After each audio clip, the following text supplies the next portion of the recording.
Governor Ron DeSantis wants the state to be in charge of inspecting ride safety at Disney. It is one of the latest proposal changes from Republicans as they look to take control of the theme park. In an exclusive interview, WESH 2 spoke with the Republican state senator who filed an amendment today targeting Disney's government.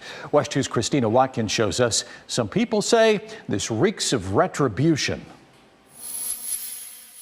Disney started this, and this governor is ending it. Republican State Senator Blaise Ingoglia blames Disney World for the back and forth with Governor Ron DeSantis.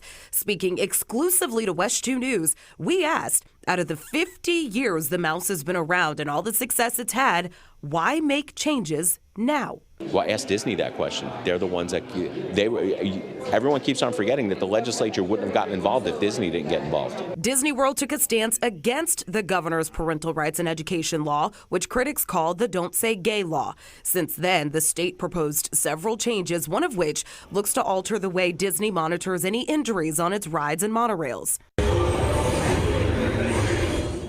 This would change the voluntary agreement put in place more than 20 years ago. Right now, major attractions can file their own reports about any guests who may get hurt on rides. Senator Ingoglia said this would not apply to other state theme parks such as Universal, Legoland, or SeaWorld. Because Universal doesn't have the ability to self-govern. Universal doesn't have the ability to do eminent domain. Universal doesn't have the ability to issue their own building permits. Disney does, and that's where the unfairness and the anti-competitive nature of what they've had and what they've enjoyed for decades comes in. Democratic State Senator Geraldine Thompson said in a statement to WESH 2 she supports greater oversight and inspections, but says to only do this for Disney, quote, reeks of retribution and does not level the playing field for amusement parks. Ride designer Bill Kitchen agreed. It's a ridiculous proposition.